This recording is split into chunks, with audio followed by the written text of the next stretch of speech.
Welcome back. 26 people dead in Sutherland Springs, Texas, shot to death in church by a militant atheist who hates Christians. Yet Senator Elizabeth Warren blames the attack on Christians and the GOP. Talk about victim blaming. I'm Liz Wheeler, and this is my final point. Senator Elizabeth Warren took to Twitter following the horrific attack in Texas to blame the GOP, blame the weapon, and condemn our prayers for the victims and their families. She tweeted, "How many kids must die of gun violence on playgrounds and streets every day with no attention at all before we wake up to what's happening? Thoughts and prayers are not enough, GOP. We must end this violence. We must stop these tragedies. People are dying while you wait." Thoughts and prayers are not enough? Yeah, forgive me if I'm not going to take spiritual guidance on taking action from the party who celebrates taking the lives of 1 million unborn babies every year.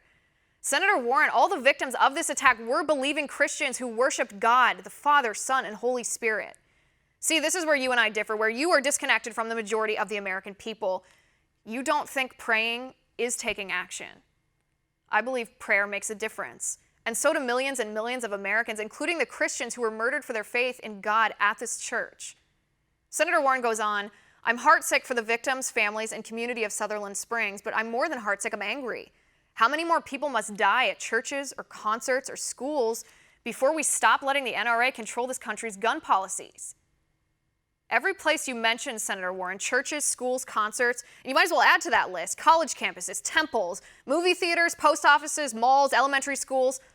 All of those places are gun-free zones. Senator Warren, how many more people must die in gun-free zones before we stop letting Democrats who enacted those gun-free zones leave us vulnerable to evil men who want to kill us? Let me remind you, Senator, we have gun control already. Texas has gun control. Firearms are tightly regulated, and it was illegal for this attacker to be in possession of a firearm. Convicted felons are prohibited from possessing firearms, and guess what?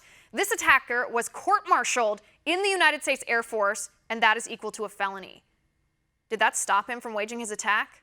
No, it didn't, because laws don't stop lawbreakers. He broke the law as murderers do, because murderers don't care about the law.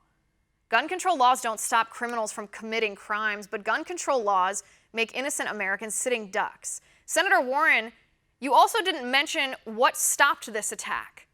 Why not? Why didn't you mention that this attacker was stopped by a legal gun-owning citizen who grabbed his own firearm and chased the attacker away? Why didn't you mention that? 1 week ago, liberals were beside themselves. It is shameful, they said, for President Trump to push his pet policies in the wake of a horrible tragedy. That's what you told us.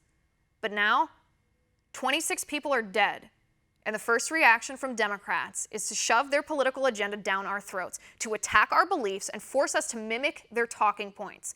That government is greater than God, prayer is for peasants, guns are the problem, and gun control is the answer. Well, Senator Warren, with all due respect, you could not be more wrong. And that's my final point. You can reach me on Twitter at Liz_Wheeler. If you liked the show, please send me an email at oann.com/contact. In the meantime, catch us here tomorrow at 9 p.m. Eastern. And until then, have a good night.